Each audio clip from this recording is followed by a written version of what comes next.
আসসালামু আলাইকুম। আইএসটি এবং ম্যাথস এক্সামিনার যারা এক্সাম দিবে এবার তাদের জন্য আমরা আমাদের কেমিস্ট্রি শিডিউল অনুযায়ী আজকে দ্বিতীয় ক্লাস।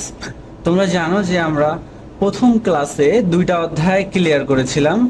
প্রথম অধ্যায় ছিল রসায়নের ধারণা, দ্বিতীয় অধ্যায় ছিল পদার্থের অবস্থান। এই দুইটা অধ্যায় আমরা মোটামুটি একদম ক্লিয়ার করেছিলাম। প্লাস আমরা তার পরের দিনে এক্সাম নিয়েছি। আলহামদুলিল্লাহ তোমাদের মাঝে অনেকেই ছিলা, অনেক ভালো এক্সাম দিয়েছে, 90% আপ করেছিলা। প্লাস কিছু স্টুডেন্ট হয়তো বা খারাপ করেছিল, তাদের জন্য আমাদের রিকোয়েস্ট ছিল তারা একটু আবার রিভিশন করতে। যদিও জানি না তোমরা করেছো কিনা, আই হোপ তোমরা করছো। আজকে আমাদের ক্লাস দ্বিতীয় ক্লাস, যেহেতু দ্বিতীয় ক্লাসে আমরা দুইটা চ্যাপ্টারকে আজকে ক্লিয়ার করার চেষ্টা করব। পদার্থের গঠন প্লাস হচ্ছে পর্যায় সারণী, এই দুইটা অধ্যায় আমরা আজকে ইনশাল্লাহ ক্লিয়ার করব। তো চলো দুইটা অধ্যায় ক্লিয়ার করা যাক। তবে আমাদের এখানে যেটা স্ক্রিনে তোমরা দেখতে পাচ্ছ, এটা মূলত হচ্ছে তোমাদের বইয়ের উপর ওয়েবসাইট ডেভেলপ করা। তোমাদের ইতিমধ্যেই আমাদের হিন্ট দেওয়া আছে যে আমরা ক্লাসগুলোকে কিভাবে নিতে চাচ্ছি। আমরা একটা ওয়েবসাইট বুক পাবলিশ করব যেখানে তোমরা 7টা সাবজেক্টই পাবা। যেমন এখানে দেখো, কেমিস্ট্রি সাবজেক্ট এটা, ম্যাথ সাবজেক্ট এটা, ফিজিক্স এখানে ওপেন আছে, তারপর হচ্ছে লাইফ বায়োলজি সাবজেক্ট আছে। অর্থাৎ আমরা ওয়েবসাইট ভিত্তিক বুক পাবলিশ করব যেখানে তোমরা অ্যাক্সেস করতে পারবা আমাদের পেইড ব্যাচের স্টুডেন্টরা। এখানে যা যা থাকবে, তোমার কোশ্চেন থাকবে, কোশ্চেনের উত্তর ক্লিক করলে উত্তর শো করবে। প্লাস এমসিকিউ তুমি মার্ক করতে পারবা, অর্থাৎ রাইট রং সিলেক্ট করতে পারবা। এখানে তোমার রাইট হলে গ্রিন আইকন দেখাবে বা গ্রিন সাইন দেখাবে, এবং নিচে হচ্ছে লজিকটা দেখাবে, অর্থাৎ ব্যাখ্যা দেখাবে তুমি রাইট করছো অথবা রং করছো কিনা। ওকে, এইভাবে তোমরা প্রত্যেকটা অধ্যায়কে ক্লিয়ার করে নিতে পারবা এই স্লাইডগুলো বা এই ওয়েবসাইটগুলোকে অ্যাক্সেস করার মাধ্যমে।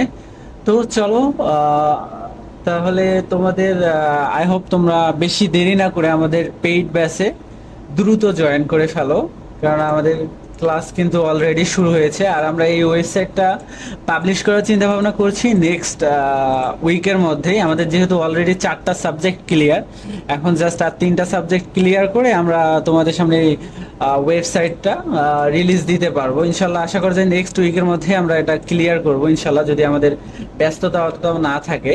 তো চলুন আমরা ক্লাসের দিকে চলে যাই। তো প্রথম অধ্যায় যেটা ছিল পদার্থের ধারণা। ওকে, প্রথম অধ্যায়ের নাম ছিল পদার্থের ধারণা। আচ্ছা, আমি একটু জাস্ট সেটিং করে নেই। ইয়োলি কি খাপ খাবে? হ্যাঁ, সাইজটা ওকে, ঠিক আছে। তো প্রথম অধ্যায়ের নাম ছিল রসায়নের ধারণা, এটা ক্লিয়ার করেছি, তোমরা ক্লাস করতে পেরেছো, ইউটিউবে পাবলিশ আছে পদার্থের অবস্থা। এখন আসো তৃতীয় অধ্যায়ে যাই। তৃতীয় অধ্যায়ে পদার্থের গঠন, 35 পেজে। তো ক্লাসটা শুধু করলেই হবে না, তোমাদেরকে খাতা কলম নিয়ে বসতে হবে।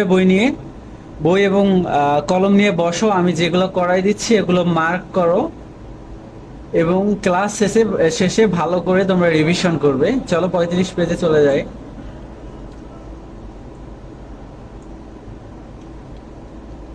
ওকে, তৃতীয় অধ্যায়ের নাম পদার্থের গঠন। এই অধ্যায়ে আমরা পদার্থের গঠন সম্পর্কে পড়ব। দেখো, 35 পেজে ইম্পর্টেন্ট যেগুলো কোশ্চেনের মধ্যে আছে এগুলো মার্ক করো। প্রায় 2500 বছর পর, আচ্ছা এখানে একটা ডিটেলস দেওয়া আছে, গ্রিসের দার্শনিক ডেমোক্রিটাস প্রথম বলেছিলেন প্রত্যেক পদার্থের একক আছে।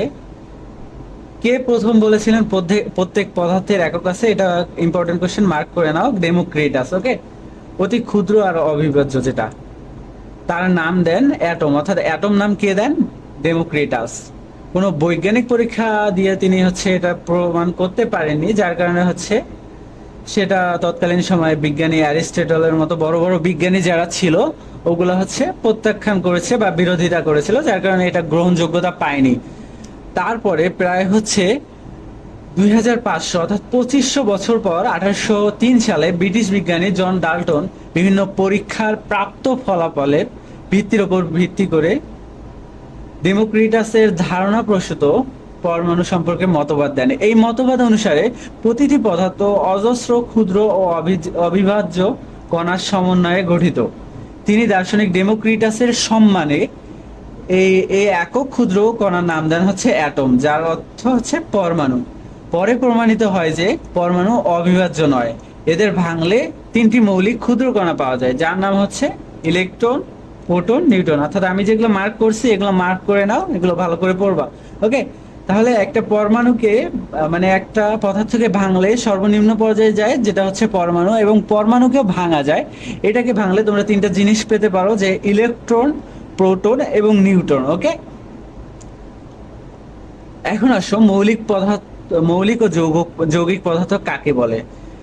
সোনা, রূপা, লোহা ইত্যাদি বিশুদ্ধ পদার্থকে তোমরা যতই ভাঙো না কেন, একটা পর্যায়ে আসবে যেখানে তোমরা সোনাই পাবে, রূপাই পাবে, লোহা পাবে, এছাড়া অন্য কোনো পদার্থ পাবে না। অর্থাৎ যদি আমরা সংজ্ঞার দিকে তাকাই, যে পদার্থকে ভাঙলে সেই পদার্থ ছাড়া অন্য কোনো পদার্থ পাওয়া যায় না তাকে মৌলিক পদার্থ বলে। অর্থাৎ যে পদার্থকে ভাঙলে তুমি সেই পদার্থ ছাড়া আর কোনোভাবে অন্য কোনো পদার্থ সেখানে ইনক্লুড পাচ্ছ না, সেটাকে আমরা বলছি মৌলিক পদার্থ বা মৌল। যেমন আছে নাইট্রোজেন, ফসফরাস, কার্বন, আমাদের যে 118টা মৌল পর্যায় সারণীতে পড়েছি এসএসসি লেভেলে, সেখানকার প্রত্যেকটা মৌলই একক। এগুলোকে ভাঙলে তোমরা এর ভিতরে আর কোনো মৌল বা আবিষ্কার করতে পারবে না।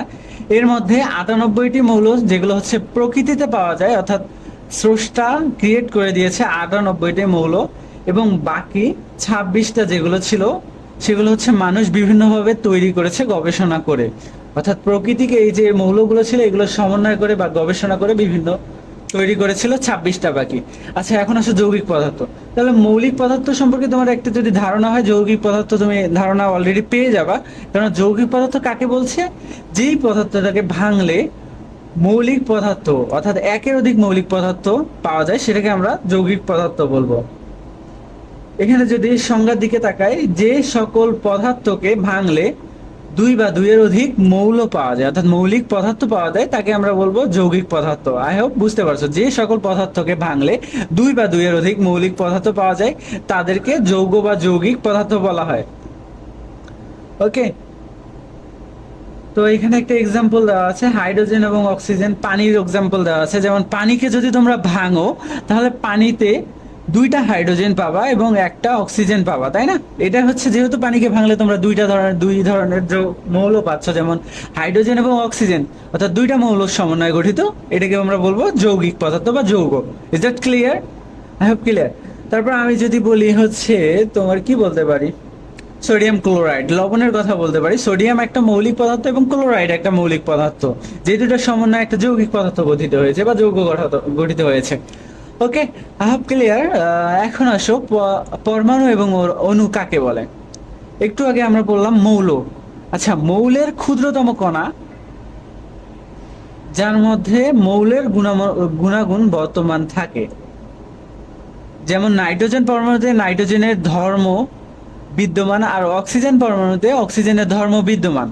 অর্থাৎ পরমাণু হচ্ছে একটা মৌলিক পদার্থের ক্ষুদ্রতম অণু, ক্ষুদ্রতম অংশ, যার মাঝে ওই মৌলের শুধুমাত্র গুণাগুণ থাকবে, বর্তমান থাকবে। আর হচ্ছে যৌগ কাকে বলে, অণু কাকে বলে, দুই বা দুইয়ের অধিক পরমাণু পরস্পরের সাথে রাসায়নিক বন্ধনের মাধ্যমে যুক্ত থাকলে তাকে অণু বলবো। যেমন আমাদের এখানে দুইটা অক্সিজেন, একটা অক্সিজেন থাকলে এটাকে আমরা পরমাণু বলতে পারতাম, কিন্তু এখানে দেখো দুইটা অক্সিজেন যুক্ত হয়েছে, অর্থাৎ এটাকে আমরা কি বলতে পারি, অণু বলতে পারি। অর্থাৎ দুইটা মৌল গঠিত হয়ে একটা অণু, দুইটা পরমাণু মিলিত হয়ে একটা অণু গঠিত হয়েছে। ওকে, তারপরে এখানে দেখো আরেকটা আছে কার্বন এবং দুইটা অক্সিজেন। তাহলে দেখো এখানে দেখো একটা মৌল আছে প্লাস হচ্ছে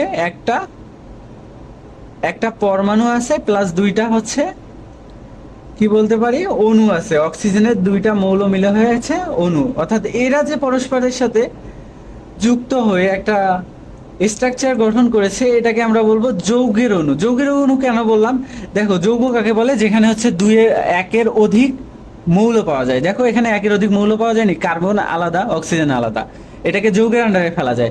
এখন যৌগের অণু কেন বলবো?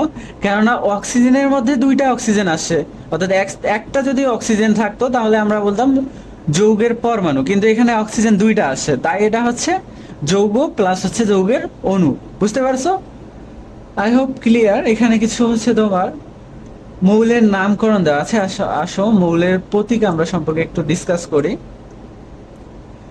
মৌলের ইংরেজি বা ল্যাটিন নামের সংক্ষিপ্ত রূপকে আমরা প্রতীক বলবো। তাহলে প্রতীক কাকে বলছি? মৌলের ইংরেজি বা ল্যাটিন শব্দের সংক্ষিপ্ত রূপকে আমরা বলবো প্রতীক। প্রতীক প্রত্যেকটি মৌলকে সংক্ষেপে প্রকাশ করতে আলাদা আলাদা প্রতীক ব্যবহার করা হয়। ওকে, যেমন হাইড্রোজেনকে প্রকাশ করার জন্য আমরা এইচ দিয়ে প্রকাশ করি, অক্সিজেনকে প্রকাশ করার জন্য ও ইউজ করি, নাইট্রোজেনকে প্রকাশ করার জন্য এন ইউজ করে থাকি। তারপর এখানে প্রতীক লেখার কিছু হচ্ছে কন্ডিশন দেওয়া আছে, এগুলো মেবি ইউজ হয় না। তোমরা জাস্ট এটা ইম্পর্টেন্ট রাখবা যে কি কোন কোন শব্দ থেকে আসলে মৌলের সংক্ষিপ্ত রূপ রাখা হয়, যেমন এখানে ইংরেজি এবং ল্যাটিন শব্দের সংক্ষিপ্ত রূপকে। এখন আসো,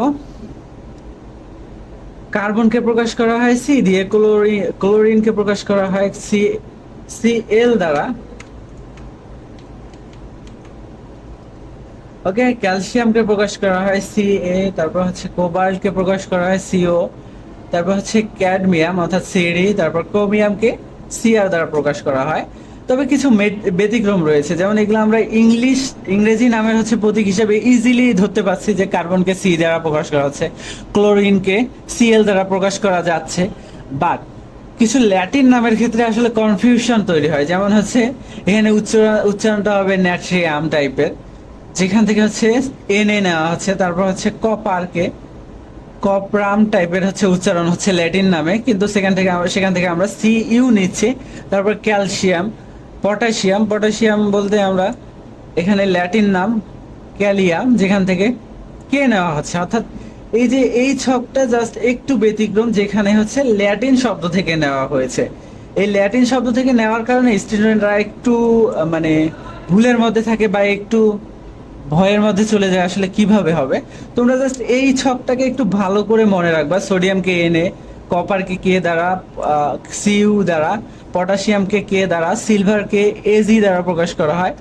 তারপর হচ্ছে টিনকে স্টারনাম বা এস এন দ্বারা প্রকাশ করা হয়। তারপর হচ্ছে তোমার হচ্ছে অ্যান্টিমনিকে এসটিবিয়াম, এটাকে বলা হয় এসবি। ওকে, তারপর হচ্ছে গোল্ডকে এ ইউ দ্বারা প্রকাশ করা হয়, লেডকে পিবি, প্লাম্বাম যেটাকে ইংলিশে বলা হয়, ট্যাংস্টানকে ওলফ্রাম বলা হয় ল্যাটিন শব্দে, এবং সংক্ষিপ্ত রূপ হচ্ছে ডাব্লু। তারপর হচ্ছে ফেরাম অর্থাৎ আয়রনকে এফি দ্বারা প্রকাশ করা হয়। তারপর হচ্ছে মার্কারি, হাইড্রা জিরাম অর্থাৎ এইচ দ্বারা প্রকাশ করা হয়। ওকে, তো এখান থেকে তোমরা জাস্ট এই ছকটাকে ভালো করে মুখস্থ করে নিবা, কেননা এটা ইম্পর্টেন্ট। ওকে, এখন আসো সংকেতের দিকে একটু তাকাই। আচ্ছা, হাইড্রোজেনের একটি অণুকে প্রকাশ করতে H2 ব্যবহার করা হয়, যার অর্থ হলো হাইড্রোজেনের অণুতে দুইটি হাইড্রোজেন পরমাণু আছে, আবার পানির এক অণুতে হাইড্রোজেন দুইটা, অক্সিজেন দুইটা।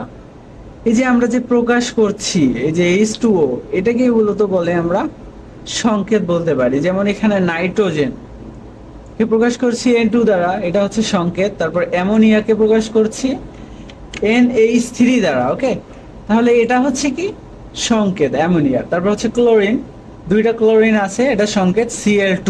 তারপর হচ্ছে সালফিউরিক অ্যাসিডকে আমরা প্রকাশ করছি H2SO4। ওকে, তারপর হচ্ছে হাইড্রোক্লোরিক অ্যাসিড, এটাকে আমরা প্রকাশ করছি HCl, অর্থাৎ এটা হচ্ছে সংকেত।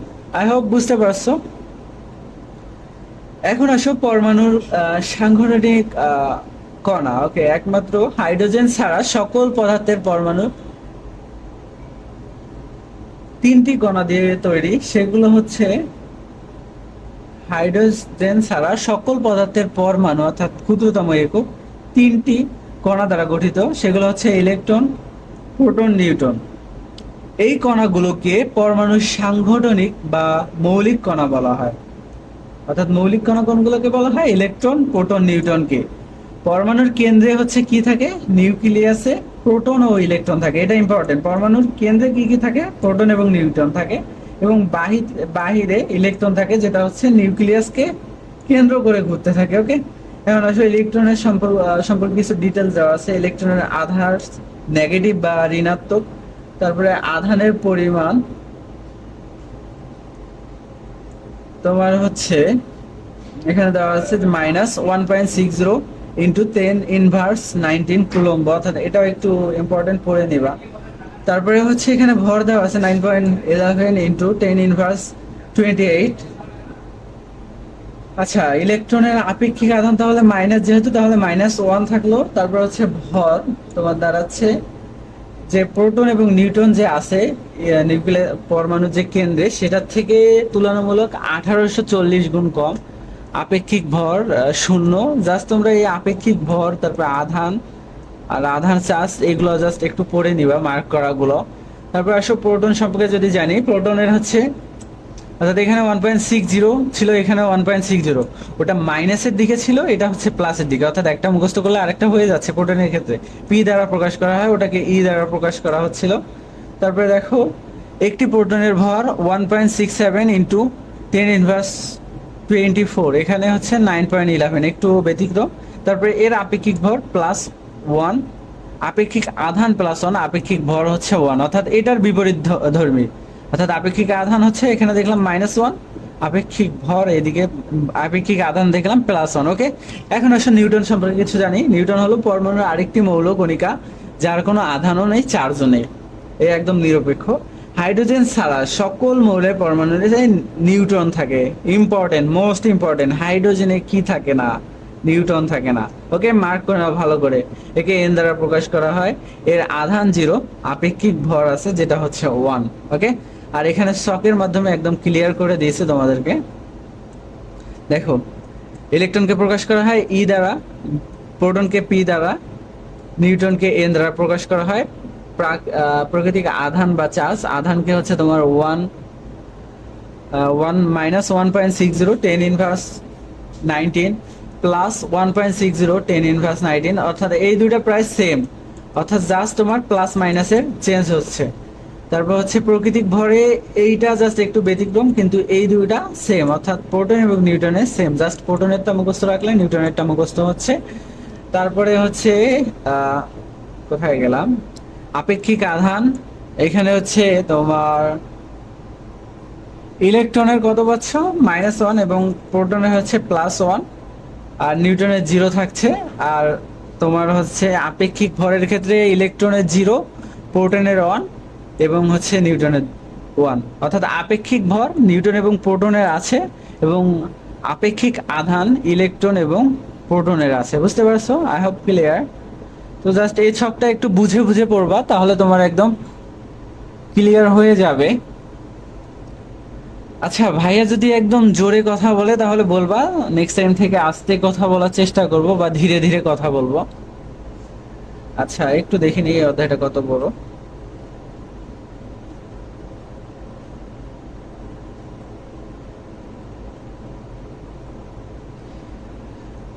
অনেক বড়ই আছে, তাহলে আমাদের এত ডিপলি আলোচনা করলে একটা অধ্যায় পড়াতেই আমাদের প্রায় শেষ হয়ে যাবে। আচ্ছা, দেখি কতটুকু কি করা যায় শেষ হবে। তাহলে তোমাদের 57 পেজে, আমরা ছিলাম কত পেজে? আমরা অলমোস্ট ছিলাম 41, অর্থাৎ এখনো 17 পেজে। ওইভাবে অতটা ডিপলি পড়া যাবে না, যেটা ইম্পর্টেন্ট সেটা পড়াচ্ছি। তারপরে দেখো, পারমাণবিক সংখ্যা কাকে বলে? কোন মৌলের একটি পরমাণুর নিউক্লিয়াসে উপস্থিত প্রোটন এবং প্রোটন সংখ্যাকে ওই মৌলের পারমাণবিক সংখ্যা বলে। অর্থাৎ হিলিয়ামের যে প্রোটন সংখ্যা আছে সেটাকে বলছি আমরা হিলিয়ামের ভর। যেমন এখানে হাইড্রোজেন পরমাণু, পারমাণবিক সংখ্যা 2। তারপরে এখানে হচ্ছে পারমাণবিক সংখ্যা 9 হলে ওই পরমাণু ফ্লোরিন, অর্থাৎ পারমাণবিক সংখ্যা যত হবে তত নাম্বার হচ্ছে মৌল হবে। যেমন 1 নম্বরে আছে হাইড্রোজেন, অর্থাৎ হাইড্রোজেনের পারমাণবিক ভর 1। তারপর হচ্ছে যদি আমরা কত ধরি, হাইড্রোজেনে হিলিয়াম ধরি, তাহলে হিলিয়ামের পারমাণবিক ভর হচ্ছে বা পারমাণবিক সংখ্যা হচ্ছে 2 হবে।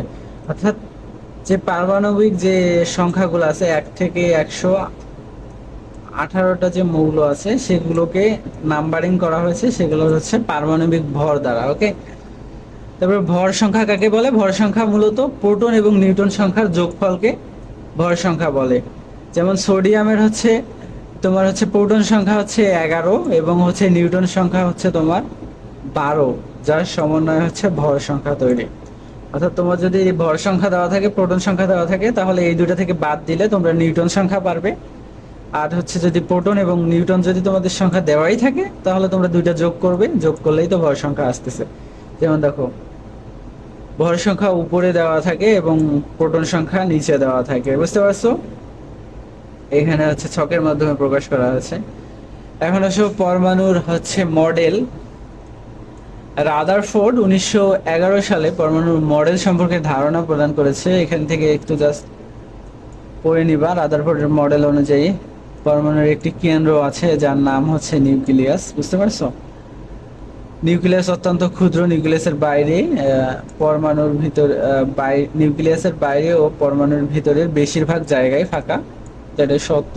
তারপরে হচ্ছে সৌরজগতে যেমন সূর্যকে কেন্দ্র করে বাইরে যে গ্রহ নক্ষত্র হচ্ছে তোমার হচ্ছে আবর্তন করে বা ঘুরে, তেমনি হচ্ছে নিউক্লিয়াসকে কেন্দ্র করে তোমার ইলেকট্রন, তারপর প্রোটন, ইলেকট্রনগুলা কেন্দ্র করে ঘুরতে থাকে।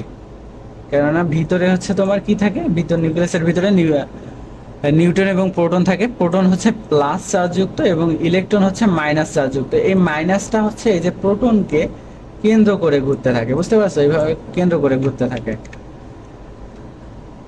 এখন আসো রাদারফোর্ডের মডেলের কিছু সীমাবদ্ধতা আছে, একটু রিডিং করে নিবা তাহলে বুঝতে পারবো। তারপর হচ্ছে বোরের যে মডেলটা ছিল 1913 সালে দিছে, উনি হচ্ছে 1911 সালে দিয়েছিল এবং ইনি 1913 সালে, অর্থাৎ যেগুলো ভুল ছিল এগুলোকে সংশোধন করে একদম ফাইনাল মডেল প্রদান করেছিল, যে মডেলটা এখন পর্যন্ত বিদ্যমান।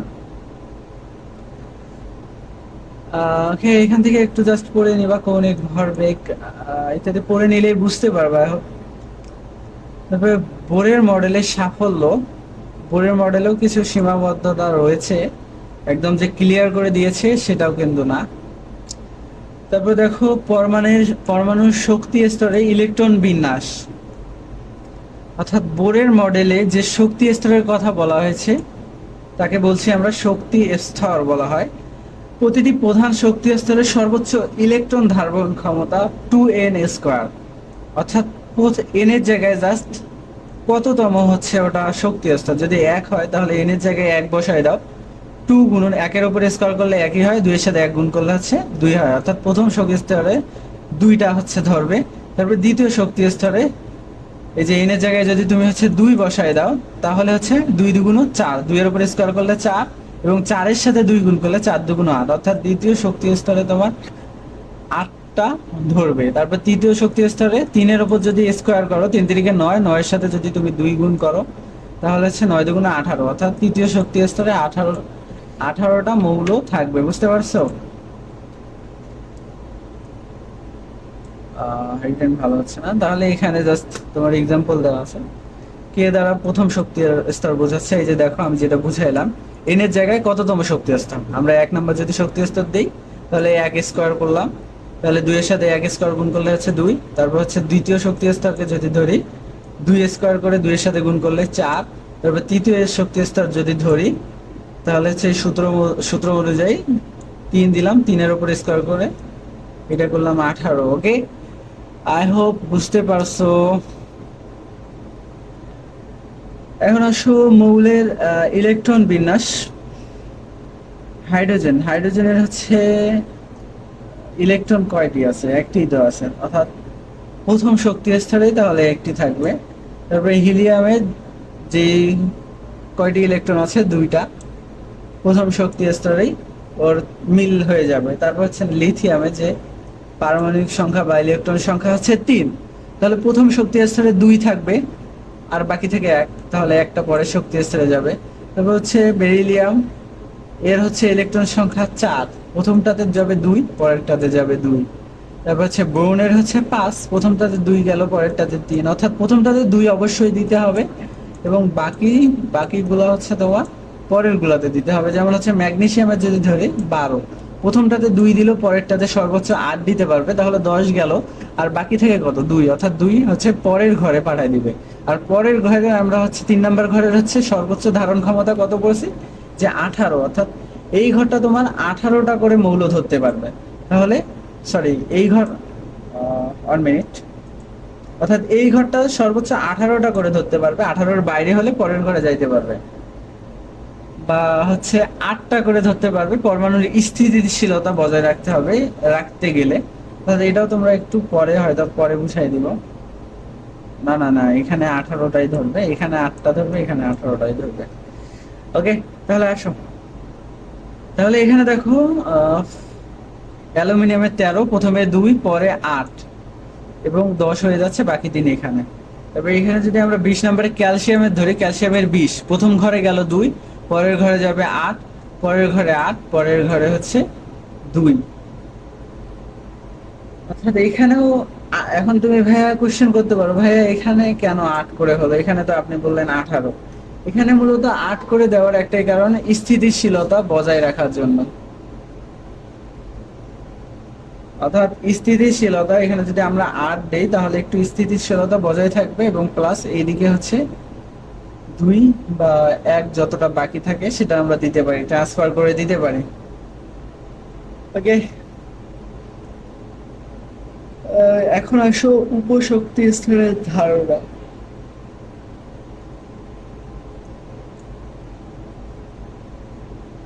আচ্ছা, আমরা যখন এসএসসি লেভেলে পড়েছিলাম তখন এটাকে সুন্দর করে মনে রাখার জন্য একটা সূত্র মোতাবেক করেছিলাম, যে শোনো শোনো প্রিয়া শোনো, প্রিয়া শোনো। তো এইগুলা এত ডিপ কোশ্চেন আসে না, যদি ডিপ কোশ্চেন আসে তাহলে আমরা তোমাদেরকে নেক্সট টাইম ক্লাসে ক্লিয়ার করে দিব। ওকে, এগুলা আপাতত স্কিপ করো।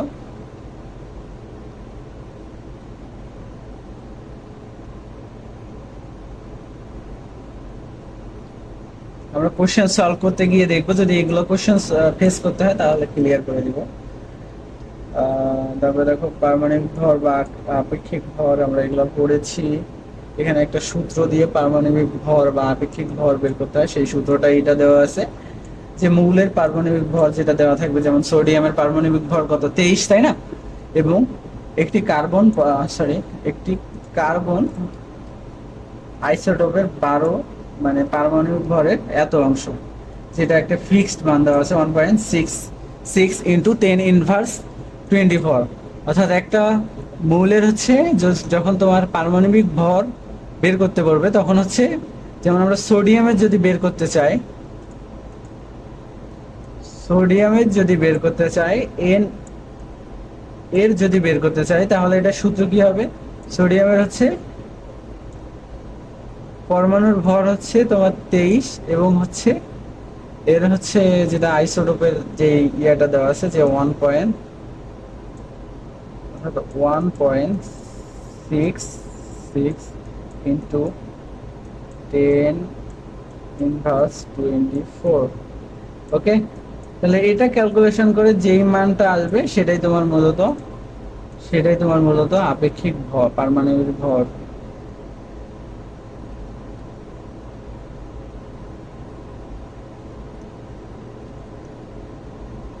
সরি, এখানে 23 হবে না,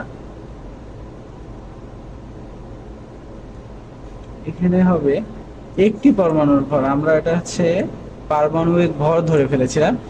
এক তোমার হচ্ছে কোশ্চেন যখন দেওয়া থাকবে তখন একটি পরমাণুর ভর দেওয়া থাকবে, প্লাস হচ্ছে এটা তো তোমার মুখস্থই থাকবে, তখন জাস্ট একটা পরমাণুর ভর দিবে এবং নিচে এটা ভাগ করে দিলে হয়ে যাবে। যেমন অ্যালুমিনিয়ামের হচ্ছে তোমার,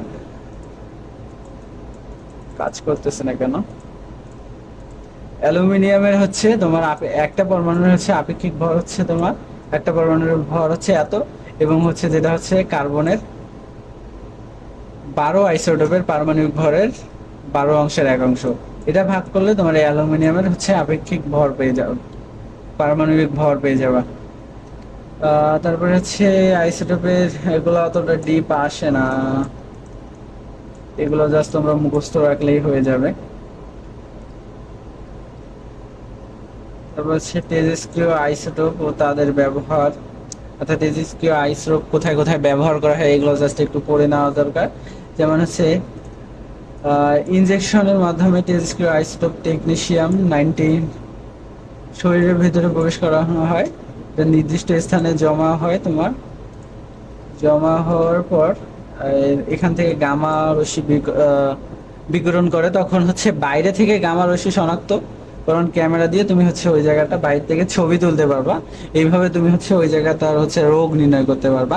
রোগ নিরাময় আসলে ক্যান্সার, দেখো এখানে বলছে ক্যান্সার নিরাময়ে তেজস্ক্রিয় আইসোটোপ ব্যবহার করা হয়। যেমন রোগীকে হচ্ছে আয়োডিন সমৃদ্ধ দ্রবণ পান করা হয়। এই আইসোটোপ থাইরয়েডে পৌঁছায়, অর্থাৎ গলার ভিতরে পৌঁছায়, বিটা রশ্মি নির্গত করে, যেখান থেকে হচ্ছে থাইরয়েড ক্যান্সারকে ধ্বংস করে দেয়, অর্থাৎ থাইরয়েড ক্যান্সারকে বিলুপ্ত করে দেয়। তারপর হচ্ছে এখানে বলছে টিউমারের উপস্থিতি ধ্বংস করার জন্য এটা ইউজ করা হয়। তারপর হচ্ছে তোমার হচ্ছে রক্তের লিউকেমিয়াকে নষ্ট করার জন্য তোমার হচ্ছে ফসফেট বের করা ইউজ করা হয়। তারপরে দেখো বিদ্যুৎ উৎপাদনে তেজস্ক্রিয় রশ্মি ব্যবহার করা হয়, যেমন ফিশন বিক্রিয়ার ফলে তোমার হচ্ছে কিছু পরমাণুকে ভেঙে ক্ষুদ্র পরমাণুতে পরিণত করলে, ফিশন বিক্রিয়ার ফলে ঘটালে প্রচুর পরিমাণে তাপ শক্তি উৎপাদন হয়, এগুলো থেকে তোমার হচ্ছে বিদ্যুৎ উৎপন্ন করা যায়। ওকে, তেজস্ক্রিয় আইসোটোপের ক্ষতিকর প্রভাব দিকগুলো এটা এতটুকুই, অত ডিপলি পড়ার দরকার নেই। আমি যেগুলো হচ্ছে মার্ক করে দিয়েছি সেগুলো তোমরা ভালো করে মনোযোগ দিয়ে পড়বা, এবং হচ্ছে আশা করি তোমরা হচ্ছে বই নিয়ে বসেছো এবং মার্ক করেছো, এগুলো দাগাই নিবা এবং ভালো করে পড়বা। দেখি আমরা যদি কোশ্চেন সলভ করতে চাই, যদি দেখি এগুলো হচ্ছে একদম ডিপ লেভেলের কোশ্চেন আসতেছে, তখন আমরা ডিপ লেভেলে যাব। এর আগে আমরা ডিপ লেভেলে যাচ্ছি না, বিকজ অত বেকার প্যারা মাথায় নিয়ে লাভ আছে। যেটা আসবে সেটাই পড়বো, এক্সট্রাও পড়বো না, কমেও পড়বো না। ওকে, এখন আসো তৃতীয় অধ্যায় ক্লিয়ার। এখন আসো 4 অধ্যায়ে যাই, পর্যায় সারণী। তো একটা কোশ্চেন করি, তোমাদের মধ্যে এখানে কে কে আছো যে পর্যায় সারণীর হচ্ছে 118টি মৌল মুখস্থ করেছিলে এসএসসি লেভেলেতে? আমাকে কমেন্ট করে জানাবে। যদিও আমি মুখস্থ করেছিলাম 118টা, অর্থাৎ মেবি এক একটু না 2 কি 3 নিঃশ্বাসে, অর্থাৎ 118টা মৌল তোমার হচ্ছে 2 নিঃশ্বাসে মনে হয় বলে দিতাম। Hydrogen, helium, lithium, beryllium, boron, carbon, nitrogen, oxygen, এইভাবে বলে দিতাম একদম 118টা। যাই হোক, তো একটা সময় এসএসসি লেভেলে হয়তো বা একদম ঝরঝরা ছিল, মুখস্থ করে রাখছিলাম সেই স্পৃহা থেকে। তো তোমাদেরও হয়তো বা অনেকে ব্রিলিয়ান্ট বা আল্ট্রা লিজেন্ড স্টুডেন্ট থাকতে পারো যারা এগুলো মুখস্থ করে রাখতে পারো। তো তোমরা গ্রুপ আমাদের কমেন্ট বক্সে জানাই দিবে। ওকে, এখন আসো পর্যায় সারণী। ওকে, পর্যায় সারণীর পটভূমি। মানুষ প্রাচীনকাল থেকে বিক্ষিপ্তভাবে পদার্থ, তাদের ধর্ম সম্পর্কে যে সকল জ্ঞান বা ধারণা অর্জন করেছিল সেগুলোর একটা সম্মিলিত রূপ হচ্ছে পর্যায় সারণী।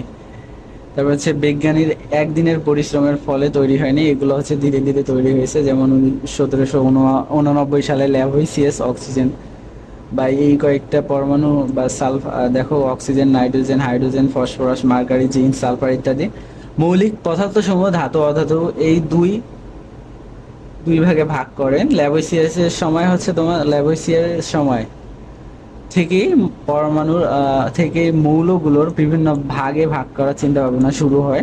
তারপর হচ্ছে 1829 সাল আসলো, বিজ্ঞানী দ্রব্যের আইন লক্ষ্য করলো যে 3টি করে মৌলিক পদার্থ একই রকমের ধর্ম প্রদর্শন করতেছে। তারপর তিনি হচ্ছে 3টি করে মৌল করে সাজান। তারপরে এরপর লক্ষ্য করেন যে দ্বিতীয় মৌলের পারমাণবিক ভর তৃতীয় মৌলের পারমাণবিক ভরের যোগফল অর্ধেক।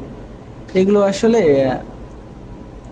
তোমার হচ্ছে একটা সূত্র দিছে, যেমন হচ্ছে এরপর তিনি লক্ষ্য করেন দ্বিতীয় মৌলের পারমাণবিক ভর প্রথম ও তৃতীয় মৌলের পারমাণবিক ভরের যোগফলের অর্ধেক বা তার কাছাকাছি। এটা হচ্ছে ডোবেলেনের ত্রয়ী সূত্র নামে পরিচিত। একটু পরে এটা ডিসকাস করব কিভাবে হলো। তারপরে দেখো 1864 সাল পর্যন্ত আবিষ্কৃত মৌলিক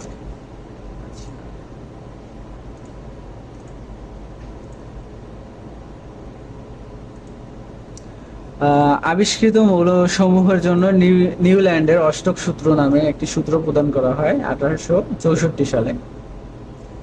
এটা অনুযায়ী পারমাণবিক ভরে ছোট থেকে বড় অনুযায়ী সাজানো যায়। তবে যে কোনো একটি মৌলের ধর্ম তার অষ্টম মৌলের ধর্মের সাথে মিলে যায়, এটাকে বলা হচ্ছে অষ্টক সূত্র।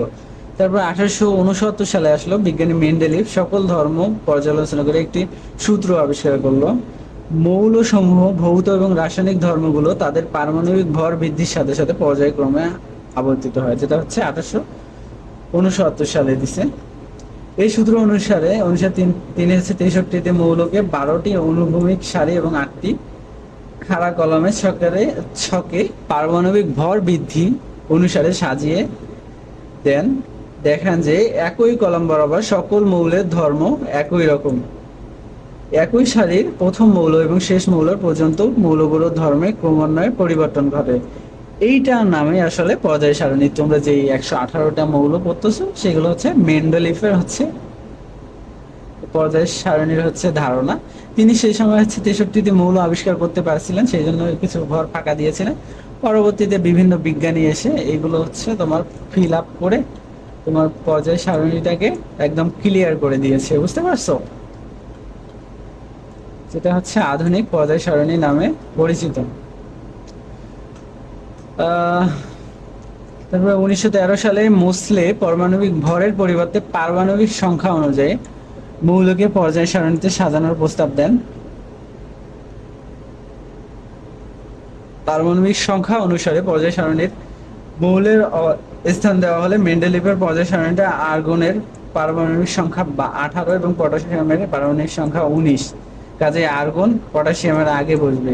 কাজে পারমাণবিক সংখ্যা অনুসারে পর্যায় সারণীতে মৌলের স্থান দেওয়া হলে এই ত্রুটি সংশোধিত হয়। অর্থাৎ পরবর্তীতে ইনি এসে একটু ত্রুটি লক্ষ্য করেছিলেন, যেটা ইনি এসে কারেকশন দিছে। আন্তর্জাতিক রসায়ন ও ফলিত রসায়ন সংস্থা এখন পর্যন্ত 118টি মৌলিক পদার্থ শনাক্ত করেন, যেটাকে IUPAC সংস্থাটি আন্তর্জাতিকভাবে রসায়ন ও ফলিত রসায়নের বিভিন্ন নিয়ম কানুন ও ক্রম বর্ধমান পরিবর্তনের কোনটি গ্রহণ করা যায়, কোনটি বর্জন করা যায়, এই বিষয়গুলো দেখাশোনা করে নিয়ন্ত্রণ করে। 118টি মৌলের মধ্যে বেশিরভাগ মৌলই প্রকৃতিতে পাওয়া যায়, নিয়ন্ত্রণ করে। এর মধ্যে বেশিরভাগ মৌলই প্রকৃতিতে পাওয়া যায়। ওকে, যেমন ওখানে পড়ছিলাম মনে হয় 96টা না কত 93টা পড়ছিলাম, বাকি 26টা হচ্ছে মনে হয় কৃত্রিমভাবে তৈরি করা হয়। আচ্ছা, ল্যাভোইসিয়ে মাত্র 33টি মৌল ছকে প্রকাশ করেন। মেন্ডেলিভ 63টি মৌল এবং 4টি অনাবিষ্কৃত, অর্থাৎ 4টি আবিষ্কার করতে পারেনি, ফাঁকা রাখছিল। তারপরে সেটা বর্তমানে 118টি রূপ দেয়, 18টি দেয়। এটা এই পর্যন্তই। তারপর দেখো ইলেকট্রন বিন্যাস থেকে পর্যায় সারণীতে মৌলের অবস্থান নির্ণয় করো। মৌলের আসলে অবস্থান কিভাবে নির্ণয় করা যায়, যেমন এখানে একটা কন্ডিশন দেওয়া আছে। আচ্ছা, আমরা একটু যদি ডিপলি আলোচনা করি তাহলে বুঝতে পারবা।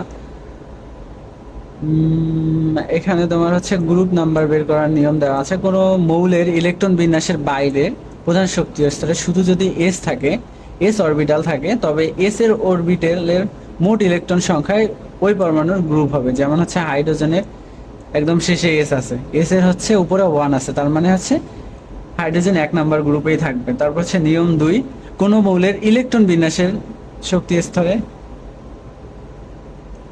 যদি শুধু এসপি থাকে, শুধু যদি এসপি থাকে অরবিটালে, তবে ওই এসপির মোট ইলেকট্রন সংখ্যার যোগফল। যেমন এখানে যদি বোরনের হচ্ছে তোমার ইলেকট্রন বিন্যাস করে দেখাইছে, যেমন এসপি হচ্ছে তোমার হচ্ছে 2 এবং 3, এই দুইটা যোগফল, অর্থাৎ 2 এবং 3 যোগ করে তোমার কত হচ্ছে 3 এবং হচ্ছে এক্সট্রা করে এই 10 যোগ করে হচ্ছে তোমার 13, অর্থাৎ বোরনের হচ্ছে তোমার গ্রুপ নাম্বার কত হচ্ছে 13। নিয়ম নাম্বার 3, কোনো মৌলের ইলেকট্রন বিন্যাসের সবচেয়ে বাইরের প্রধান শক্তি স্তরে যদি এস অরবিটাল থেকে এবং আগের প্রধান শক্তি স্তরে যদি ডি অরবিট থাকে, তাহলে এস অরবিটাল এবং ডি অরবিটালের ইলেকট্রন সংখ্যা যোগ করলে গ্রুপ নাম্বার বের হবে। যেমন হচ্ছে এখানে আয়রনের বলা আছে, শেষে এস আছে, আগে ডি আছে, তার মানে এই দুইটা যদি আমরা যোগ করি তাহলে এর গ্রুপ নাম্বার বের হবে। তাহলে আয়রনের গ্রুপ নাম্বার করতেছে 8, বুঝতে পারছো? ওকে, এত ডিপলি চিন্তা করার দরকার নেই, একটু জাস্ট ঝাপসা করে পড়ে নাও। যদি ইন ফিউচারে তোমরা যদি দেখো কোশ্চেন এইগুলা বেশি আসতেছে, তখন আমরা ডিপলি আলোচনা করব, ডিপলি একদম সলিউশন দিব। আহ, তবে দেখো পর্যায় সারণীর কিছু ব্যতিক্রম দেওয়া আছে, ব্যতিক্রমগুলো একটু পড়ে নিবা। আচ্ছা, আর একটু দেখি এই অধ্যায়টা কত বড়।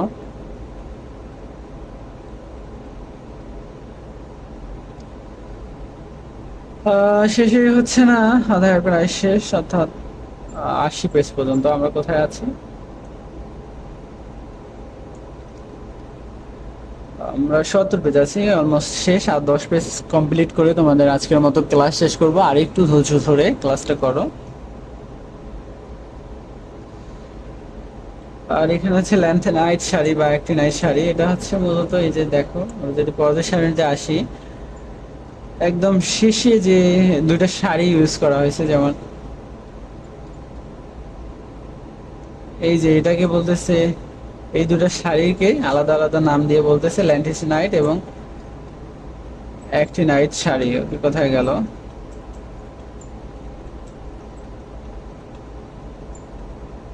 পাঁচাতে চলে আসছি।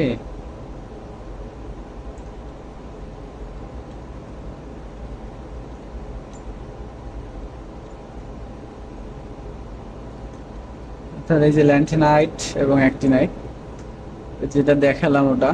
তারপর হচ্ছে মৌলের পর্যায়বৃত্ত ধর্ম। আচ্ছা, ধর্ম সম্পর্কে একটু বলি।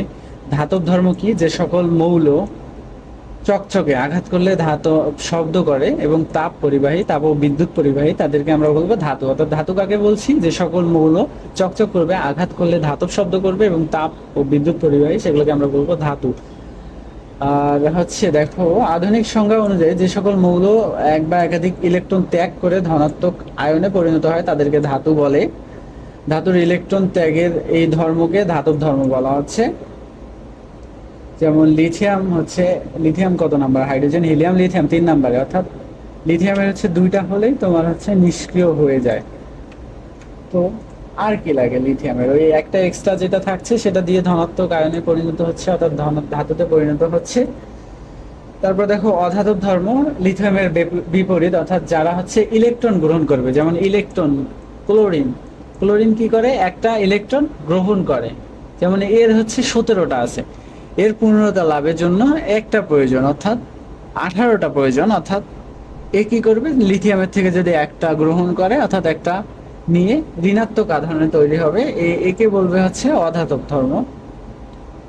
এর সংজ্ঞা যদি দেখি, যে সকল মৌল চকচকে নয়, আঘাত করলে ধাতব শব্দ করে না এবং তাপ ও বিদ্যুৎ পরিবাহী নয়, তাদেরকে আমরা অধাতু বলি। আধুনিক সংজ্ঞা অনুযায়ী যে সকল মৌল এক বা একাধিক ইলেকট্রন গ্রহণ করে ঋণাত্মক আয়নে পরিণত হয় তাদেরকে অধাতু বলা হয়। তাদেরকে কি বলা হয়? অধাতু বলা হচ্ছে। ওকে, যেমন ক্লোরিনের তোমার হচ্ছে এক্সাম্পল দেওয়া আছে। তারপরে দেখো পরমাণুর আকার, পারমাণবিক ব্যাসার্ধ। পরমাণুর আকার তথা পারমাণবিক ব্যাসার্ধ একটি পর্যায়বৃত্ত ধর্ম। আচ্ছা, পরমাণুর আকার কেমন হবে এটা আসলে এখানে বলা আছে, তোমার এই টপিকটাতে বলা আছে। আচ্ছা, তোমরা জাস্ট যদি এই ছকটাকে একটু ভালো করে মনে রাখতে পারো তাহলে তোমার হচ্ছে ক্লিয়ার হয়ে যাবে। পর্যায় সারণীর যদি তুমি হচ্ছে বাম থেকে ডানে যাও, আকার কমবে। বাম থেকে একই লাইনে যদি ডানে যাও, আকার কমবে। এবং উপর থেকে যদি নিচে যাও, আকার বাড়বে। উপর থেকে নিচে গেলে আকার বাড়বে। এই যে দেখো, উপর থেকে নিচে আসতেছি, আকার বাড়তেছে। উপর থেকে নিচে আকার বাড়তেছে, উপর থেকে নিচে আকার বাড়তেছে। আর বাম থেকে ডানে গেলে আকার কমতেছে। বুঝতে পারছো? যদি এই লজিকটা মাথায় রাখতে পারো তাহলে আর কোনো এখানে বিষয় মাথায় রাখার মতো না। যদি আমরা দেখি, তাহলে উপর থেকে নিচে আসলে বাড়বে এবং বাম থেকে ডানে গেলে কি হবে? কমবে। আমরা যদি পর্যায় সারণীতে যাই, কোথায় গেল পর্যায় সারণী?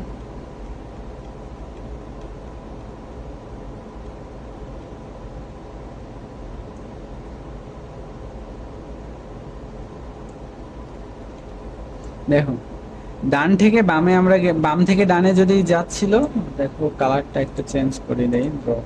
যদি এই সাইডে যদি যায় তাহলে এই দিকে গেলে কি হবে? কমবে। অর্থাৎ এই লাইনের পটাশিয়ামের হচ্ছে যতটা হচ্ছে তোমার ব্যাসার্ধ, তার থেকে কম এই কোবাল্টের, বুঝতে পারছো? অর্থাৎ ব্যাসার্ধ অর্থাৎ আকারটা কত বড়, এই দিক থেকে যদি তুমি এই দিকে যাও তাহলে কমবে, একই লাইনের এই দিক থেকে এইদিকে গেলে কমবে, এই দিক থেকে এইদিকে গেলে কমবে একই লাইনের বা একই সারির। আর যদি উপর থেকে নিচে আসো, উপর থেকে নিচে আসো তাহলে বাড়বে। যদি মনে করো ম্যাগনেসিয়ামের আকার হয় এত বড়, তাহলে হচ্ছে তোমার রেডিয়ামের আকারটা হবে এত বড়, অর্থাৎ আকার তুলনামূলকভাবে বাড়বে। যেমন ম্যাগনেসিয়ামের যদি এখানে একটু হয় তাহলে ক্যালসিয়ামের একটু বড় হবে, তারপর হচ্ছে স্ট্রোনশিয়ামের আরও একটু বড় হবে, মানে আকারটা এইদিকে যদি আসো তাহলে আকারটা বাড়বে, তাহলে এইদিকে আসলে আকারটা বাড়বে এবং এইদিকে আসলে আকারটা কমবে, অর্থাৎ মাইনাস হবে আকারটা, আর এইদিকে আসলে আকারটা প্লাস হবে। এটা যদি একটু মাথায় ক্লিয়ার রাখো তাহলে তোমাদের এমসিকিউ হবে। যেমন পর্যায় সারণীতে বাম থেকে ডান দিকে গেলে পরমাণুর আকার কেমন হবে, বৃদ্ধি পাবে, কমবে, হ্রাস পাবে, এগুলো এক্সাম্পল দেওয়া থাকবে। তো বাম থেকে ডানে গেলে অর্থাৎ এই সাইড থেকে এই সাইডে গেলে অবশ্যই কমবে, আর উপর থেকে নিচে আসলে বাড়বে। ওকে, আই হোপ বুঝতে পারছো। এখন আসো পরের টপিকে। এখন আবার এত দ্রুত স্ক্রল হয়ে যাচ্ছে। তারপর আয়নিক শক্তি কাকে বলে?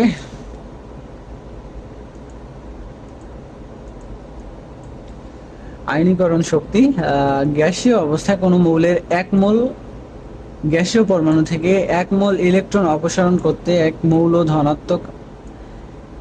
মোল ধনাত্মক আয়নে পরিণত করতে যে পরিমাণ শক্তির প্রয়োজন হয় তাকে আয়নীকরণ শক্তি বলে। যদি আমরা আরেকবার করে পড়ি যে আয়নীকরণ শক্তি কাকে বলে, গ্যাসীয় অবস্থায় কোনো মৌলের এক মোল গ্যাসীয় পরমাণু থেকে এক মোল ইলেকট্রনকে অপসারণ করতে যে পরিমাণ অপসারণ করে এক মোল ধনাত্মক আয়নে পরিণত করতে যে পরিমাণ শক্তির প্রয়োজন হয় তাকে আমরা বলছি আয়নীকরণ শক্তি বলা হয়। যেমন এখানে এক্সাম্পল যে ধরে হিলিয়ামকে আমরা হচ্ছে গ্যাসীয় অবস্থায়, হিলিয়ামকে আমরা গ্যাসীয় অবস্থায় কি করব, এর একটা ইলেকট্রন অপসারণ করার জন্য আমরা যে পরিমাণ শক্তি প্রদান করব এটাকে বলবো আমরা আয়নীকরণ শক্তি। তারপর হচ্ছে ইলেকট্রন আসক্তি। এই যে দেখো, গ্যাসীয় অবস্থায় কোনো মৌলের এক মোল গ্যাসীয় পরমাণুতে এক মোল ইলেকট্রন প্রবেশ করিয়ে এক মোল ঋণাত্মক আয়নে পরিণত করতে যে শক্তি প্রয়োজন হয় তাকে বলবো আমরা ইলেকট্রন আসক্তি, অর্থাৎ ওটার একদম বিপরীত ধর্মী। যেমন এখানে আমরা যদি ক্লোরিনেরটাই ধরি তাহলে দেখো ক্লোরিনের -1 না, অর্থাৎ এর একটা প্রয়োজন, অর্থাৎ একটা একে প্রবেশ করাতে যে পরিমাণ শক্তির প্রয়োজন বা যে পরিমাণ শক্তি নিড হচ্ছে সেটাকে আমরা বলবো ইলেকট্রন আসক্তি।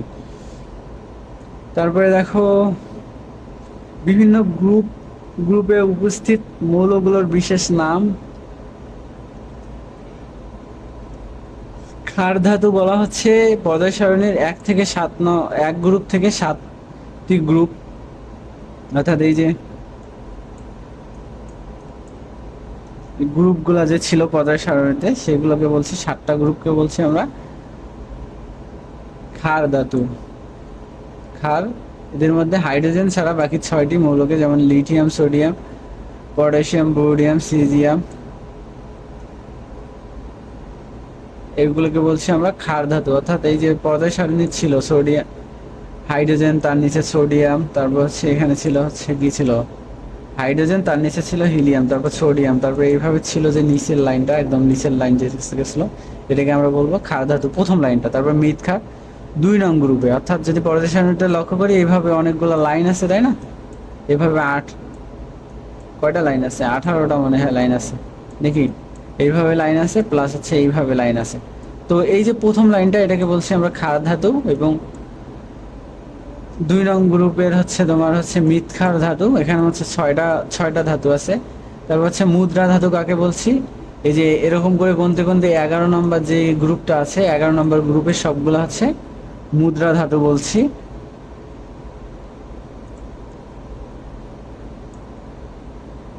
তারপরে আসলে হ্যালোজেন গ্রুপ কাকে বলছে, একদম শেষ লাইনটার আগের লাইনে যে 6টা মৌল আছে সেটাকে বলছি আমরা হ্যালোজেন, যেমন ফ্লোরিন, তারপর হচ্ছে chlorine, bromine, fluorine, chlorine, bromine, তারপর হচ্ছে কি আছে অ্যাস্টার্টিন, আয়োডিন ইত্যাদি ইত্যাদি যেগুলো আছে এগুলো হচ্ছে কি বলছি আমরা হ্যালোজেন গ্রুপ। অর্থাৎ আর হচ্ছে 18 নম্বর গ্রুপ এটাকে বলছি আমরা কি বলছি, নিষ্ক্রিয় গ্রুপ। তাহলে আমরা পর্যায় সারণী যদি আমরা 18টা লাইন করি, এখানে যদি করি 1টা 2টা 3টা 4টা,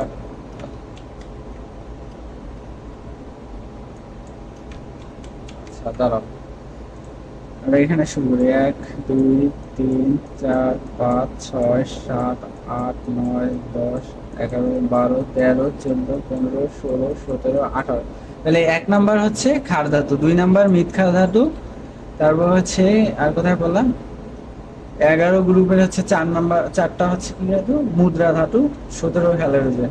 তাহলে 11 নম্বর কোনটা, 3 4 5 6 7 8 9 10 11, এটা হচ্ছে মুদ্রা ধাতু। এবং 17 লাস্টের আগেরটা, এটা হচ্ছে হ্যালোজেন গ্রুপ, এটা হচ্ছে নিষ্ক্রিয় গ্রুপ। বুঝতে পারলা, হ্যালোজেন, তারপর হচ্ছে মুদ্রা, তারপর হচ্ছে তোমার ক্ষার ধাতু, তারপর হচ্ছে মৃৎ ক্ষার ধাতু। বুঝতে পারছো? হ্যাঁ বুঝতে পারছো, একটু জাস্ট পজিশনের দিকে তাকালে বুঝতে পারবো, বা এখানে নামই দেওয়া আছে তোমাদের। তারপর হচ্ছে অবস্থান্তর মৌল গ্রুপ হচ্ছে 3 থেকে 12 পর্যন্ত যেগুলো আছে, অর্থাৎ 1 2 3 4 5, এই যে 3 থেকে ধরো 12 নাম্বার যে গ্রুপগুলো আছে, এগুলো সবগুলো হচ্ছে তোমার হচ্ছে অবস্থান্তর মৌল। এই মৌলগুলোকে অবস্থান্তর মৌল বলা হয়। অবস্থান্তর মৌলগুলো যে সকল যৌগ গঠন করে সেগুলোকে রঙিন যৌগ বলা হয়। অর্থাৎ এই অবস্থান্তর মৌলগুলো যেগুলোর সাথে যৌগ গঠন করবে সেগুলো হচ্ছে কি হবে, রঙিন হবে। এটা ইম্পর্টেন্ট, মাথায় রাখবা। আর এই যে নিষ্ক্রিয় মৌল কারোর সাথে বিক্রিয়া করে না, এটাও মাথায় রাখবা। আর হচ্ছে হ্যালোজেন গ্রুপ অলওয়েজ এক করে হচ্ছে ঋণাত্মক আধান যুক্ত। তারপর হচ্ছে ক্ষার ধাতু অলওয়েজ একটা করে ইলেকট্রন দেওয়ার পাওয়ার রাখে। তারপর হচ্ছে পর্যায় সারণীর পাঠ সহজীকরণ। দেখো 2016 সাল পর্যন্ত পৃথিবীতে 118টি মৌল আবিষ্কার হয়েছে। আমরা যদি শুধু ভৌত 4টি ভৌত ধর্ম, যেমন গলনাঙ্ক, স্ফুটনাঙ্ক, ঘনত্ব, কঠিন, তরল, গ্যাসীয় ইত্যাদি অবস্থা, এই 4টা যদি রাসায়নিক অবস্থা ধরি একটা পদার্থে, তাহলে হচ্ছে আমরা যদি 118টাকে তোমার হচ্ছে 8 যোগ যোগ করে হচ্ছে গুণ করি, অর্থাৎ তোমার হচ্ছে ব্যতিক্রম ধর্মী 944টি ধর্ম বা বৈশিষ্ট্য লক্ষ্য হবে। অর্থাৎ ভৌত ধর্ম 4টি এবং হচ্ছে যে 4টি রাসায়নিক ধর্ম, প্রত্যেকটা মৌলেরই ভৌত ধর্ম 4টি এবং হচ্ছে রাসায়নিক ধর্ম হচ্ছে তোমার 4টি। এই 4 4 যদি 8 যোগ গুণ করি যদি 118-এর সাথে, তাহলে মোট ধর্ম কত তৈরি হচ্ছে, 944টি। ওকে, তারপরে দেখো গবেষণার ক্ষেত্রে অসামান্য অবদান রয়েছে। তারপর হচ্ছে এখানে কি দেওয়া আছে, পর্যায় সারণীর একই ধর্মের প্রদর্শন করে। আচ্ছা যাই হোক, এগুলা পড়লে হবে না পড়লে হবে, কোশ্চেন সলভে যে আমরা দেখবো। আই হোপ এখান থেকে মনে হয় তোমাদের বইয়ে যেগুলো ইম্পর্টেন্ট টপিক, এগুলো মনে হয় বুঝতে পারছো এবং দাগাই নিছো। যেগুলো দাগাই দিলাম এগুলো ভালো করে পড়বা। কালকে যেহেতু তোমাদের এক্সাম হবে, ভালো করে প্রিপারেশন নিয়ে ভালো করে এক্সাম দিবা। আর একটা অ্যানাউন্সমেন্ট আমরা তোমাদের মাঝে পাবলিশ করব, যেটা হচ্ছে নেক্সট 3টা এক্সাম হবে এই সপ্তাহে। কেমিস্ট্রি, তারপর হচ্ছে একটা কোশ্চেন সলভ, আর একটা maybe biology, maybe I am not sure, routine দেখতে হবে। তো সেখান থেকে যদি তোমাদের মনে করো 3টা এক্সাম নিব, 3টার মধ্যে যারা যারা 2টা এক্সামে 85% মার্ক গেইন করবে, তাদের জন্য আমাদের হচ্ছে কোর্স ফি 5% ডিসকাউন্ট করে দেওয়া হবে। এবং যারা 3টার মধ্যে দুইটাতে যারা 95% কোর্স করবে, তাদের জন্য হচ্ছে 10% ডিসকাউন্ট দেওয়া হবে, যারা 95% কোর্স করবে 2টা এক্সামে অ্যাটলিস্ট। এবং যারা 3টা এক্সামে হচ্ছে তোমার হচ্ছে 95 আপ করছে, তাদেরকে জন্য আমরা 15% ডিসকাউন্ট দিব। ওকে, আবার ক্লিয়ার করে দিচ্ছি, যারা প্রথম 3টা এক্সামের মধ্যে 2টা এক্সামে 80% আপ করবে বা 80% পাবে, তাদের জন্য আমরা কোর্স ফি 5% ডিসকাউন্ট করে দিব। এবং যারা অ্যাটলিস্ট 2টা এক্সামে 95% গেইন করবে, তাদের জন্য কোর্স ফি 10% ডিসকাউন্ট করে দিব। এবং যারা 3টাতেই 95% গেইন করবে, তাদের জন্য আমরা কত পার্সেন্ট দিচ্ছি, 15%। অর্থাৎ তোমাদের জন্য 3টা ডিসকাউন্ট অফার থাকছে। 15% থাকছে। আচ্ছা, তোমাদেরকে ড্র করে একটু বুঝাই দেই, একটু মনোযোগ দাও।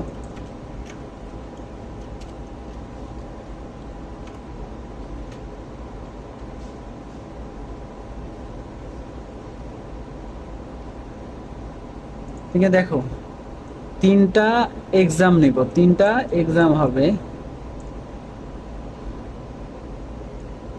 যার মধ্যে দুইটাতে যদি কেউ অ্যাটলিস্ট 85% পাও, তার জন্য ডিসকাউন্ট পাবে 5% আমাদের কোর্সে। যারা হচ্ছে দুইটা এক্সামে তিনটার মধ্যে 95% আপ করবে, তাদের জন্য থাকবে 10% ডিসকাউন্ট। এন্ড যারা তিনটাতেই হচ্ছে তোমার 95% আপ করবে, তাদের জন্য থাকছে 15% ডিসকাউন্ট। ওকে, তাহলে তোমাদের অফার থাকছে এই সপ্তাহে ভালো করে এক্সাম দিয়ে তোমাদের হচ্ছে ডিসকাউন্টটা লুফে নেওয়ার অফার। 5% থাকছে, 10% থাকছে এবং 15% থাকছে। তো তোমাদেরকে অবভিয়াসলি ভালো করে পড়তে হবে, পড়ে আমাদের কোর্সে যারা পেইড ব্যাচ এখনো অ্যাড হয়নি দ্রুত অ্যাড হয়ে যাও। ওকে, আর হচ্ছে আমরা তো এই ওয়েবসাইট বিষয়ে কথা বললাম, এটা আসলে পাবলিশ করবো আমরা নেক্সট উইকের মধ্যেই ইনশাল্লাহ, যদি সবকিছু একদম আমাদের ইচ্ছা মন মতো হয়ে যায় বা আল্লাহ চায়। তো এখান থেকে তোমরা কোশ্চেনগুলো সলভ করতে পারবা। যেমন এখানে ম্যাথের মনে করো 12টা অধ্যায় বা 12টা টপিক দেওয়া আছে, যেমন বীজগণিতে যায়নি, অধ্যায় ভিত্তিক কোশ্চেন বা যেগুলো কোশ্চেন ইম্পর্টেন্ট সেগুলো দেওয়া আছে। তারপর হচ্ছে অ্যান্সার, অ্যান্সারের এক্সপ্লেইন দেওয়া আছে, এটা কিভাবে হলো। প্রত্যেকটা বিষয় এখানে তুমি একদম ডিপলি ক্লিয়ার পাবে। প্লাস হচ্ছে তুমি কত পার্সেন্ট রাইট করছো, অ্যাটেম্প করছো 5টা, কারেক্ট হয়েছে একটা, 20% অ্যাকুরেসি, অর্থাৎ প্রত্যেকটা কোশ্চেনে তুমি একদম কারেক্টলি প্র্যাকটিস করতে পারবা এখান থেকে, ওয়েবসাইট থেকে। তাদেরকে অ্যাক্সেস দেওয়া হবে যারা পেইড ব্যাচে যুক্ত থাকবে। ওকে, তারপরে দেখো আরো 20টি, এইভাবে 100টি করে মনে হয় কোশ্চেন পাবে। 60টা, 80 অ্যান্ড 100টা কোশ্চেন। আচ্ছা, 100টা কোশ্চেনই আছে, তার জন্য 100টা শো করতেছে। প্রত্যেকটা কোশ্চেনই সলিউশন দেওয়া আছে। ওকে, তারপর এখানে যদি ফিজিক্সের দেখি, ফিজিক্সেরও সেম ভাবেই দেওয়া আছে। প্রত্যেকটা অধ্যায়কে একদম ডিপলি আলোচনা করা আছে, ডিপলি একদম এক্সাম্পল দেওয়া আছে। ওকে, তো তোমরা যারা পেইড ব্যাচে এখন জয়েন করো নি, তারা দ্রুত জয়েন করে নাও। আর আই হোপ ক্লাসগুলো তোমাদের ভালো লাগছে। যদি ক্লাস সম্পর্কে যদি কোনো অভিযোগ থাকে বা কমপ্লেইন থাকে, তাহলে আমাদের পার্সোনালি ইনবক্স করতে পারো বা গ্রুপেই তোমরা বলতে পারো ভাই এই দিকগুলো ইমপ্রুভ করা দরকার, আমরা অবশ্যই অবশ্যই ওইদিকে বিশেষ দৃষ্টি দেব। আর আজকের মতো এতটুকুই, আল বিদায়। আজকের মতো ভালো করে ক্লাস করো, ভালো থাকবে। আসসালামু আলাইকুম।